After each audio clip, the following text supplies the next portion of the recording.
Assalamualaikum warahmatullahi wabarakatuh. Bertemu lagi dengan saya Fiantri Rahmah, NIM 7211419125. Nah, kali ini kita akan membahas bab 4 mengenai pengguna dan pengembang sistem. Yang pertama, kita akan membahas pengembangan sistem. Pengembangan sistem merupakan suatu aktivitas yang berevolusi, bentuk organisasi dan peranan yang dimainkan oleh para pengguna dan spesialis informasi terus-menerus mengalami perubahan. Kita akan membahas selanjutnya yaitu organisasi bisnis. Sistem informasi dikembangkan dan digunakan dalam organisasi-organisasi bisnis. Area-area bisnis dasar perusahaan meliputi keuangan, sumber daya manusia, layanan informasi, produksi, dan pemasaran.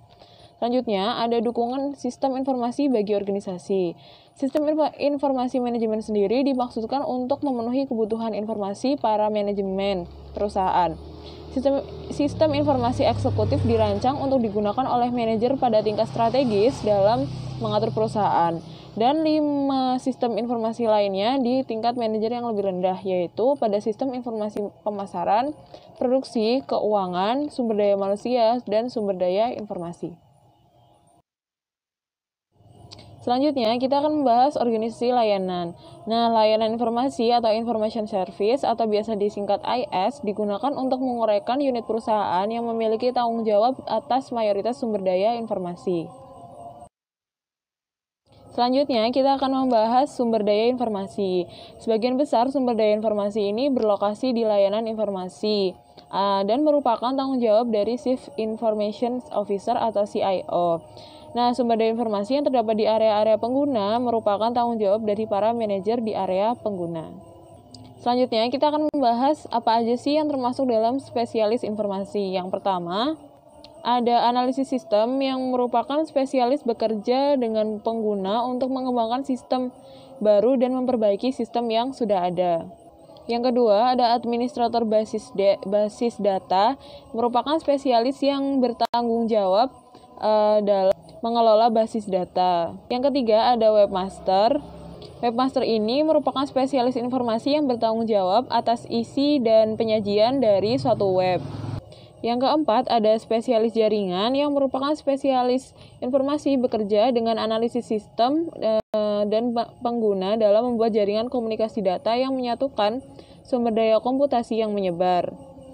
Yang kelima, ada programmer yang merupakan spesialis informasi yang bertugas untuk membuat kode program komputer yang nantinya akan mengubah data menjadi informasi yang digunakan. Yang keenam, ada operator yang merupakan spesialis informasi yang nantinya akan mengoperasikan peralatan komputer berskala besar seperti komputer mainframe dan server. Nah, selanjutnya kita akan membahas komputasi pengguna akhir. Pengguna akhir sendiri merupakan sinonim dengan pengguna. Nah, pengguna merupakan seseorang yang menggunakan produk akhir dari suatu sistem berbasis komputer. Komputasi pengguna akhir ini timbul disebabkan oleh 4 pengaruh utama. Yang pertama, adanya dampak pendidikan komputer. Yang kedua, antrian layanan informasi. Yang ketiga, murahnya peranti keras. Dan yang keempat, peranti lunak yang siap digunakan. Selanjutnya, kita akan membahas keuntungan dan risiko dari penggunaan komputasi pengguna akhir.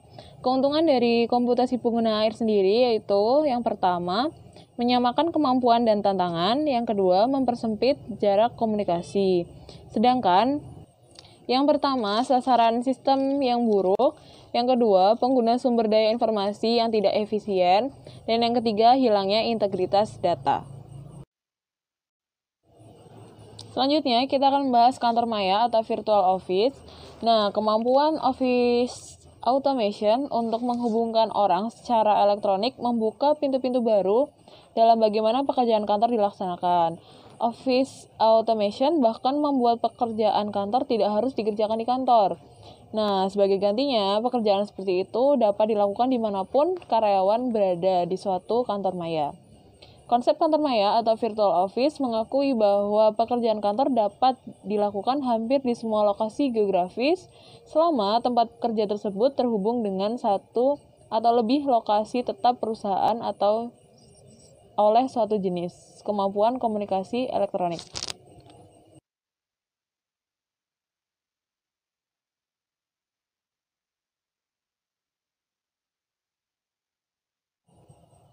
Konsep virtual office atau kantor maya dimulai dengan dikenalnya istilah telekommuting dan hoteling. Yang pertama, kita akan membahas telekommuting.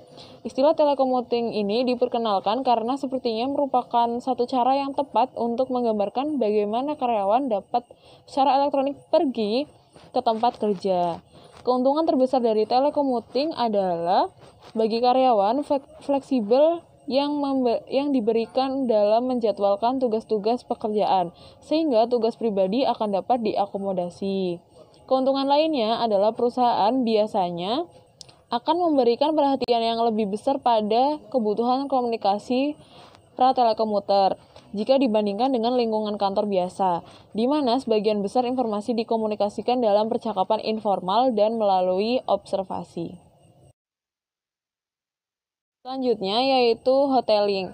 Nah, fokus telekommuting yang pada awalnya hanya terbatas pada beberapa kelas pekerjaan kantor tertentu saja yang dapat melakukan pekerjaan mereka di rumah telah meluas kali ini hingga meliputi seluruh karyawan yang hanya datang ke kantor bila mana dibutuhkan. Konsep ini namanya hoteling dan ide dibaliknya adalah bahwa perusahaan menyediakan suatu fasilitas terpusat yang dapat dibagi bersama oleh karyawan jika terdapat kebutuhan akan ruangan dan dukungan kantor. Keuntungan dari hoteling adalah pemanfaatan sumber daya ruangan yang lebih efektif dan fokus dan lebih baik pada apa yang dibutuhkan untuk mendukung personel kantor. Sedangkan risiko yang ada meliputi anggapan akan hilangnya bonus oleh para karyawan yang tidak lagi memiliki ruang kantor pribadi, hilangnya perasaan berada dalam suatu komunitas, serta potensi negatif pada budaya korporat. Selanjutnya, kita akan membahas keuntungan dan kerugian dari kantor maya. Keuntungan kantor maya sendiri yaitu yang pertama, telekommuting dan hoteling yang memungkinkan adanya kantor maya itu sendiri. Kedua, biaya fasilitas yang lebih rendah. Tiga, biaya peralatan yang lebih rendah. Keempat, berkurangnya penghentian pekerjaan. Dan yang kelima, kontribusi sosial. Sedangkan kerugian dari kantor maya yaitu adanya kekhawatiran akan risiko keamanan. Dan yang kedua, moral yang rendah. Sekian presentasi dari saya. Mohon maaf atas segala kekurangan dan kesalahan. Terima kasih kepada yang telah menyimak. Wassalamualaikum warahmatullahi wabarakatuh.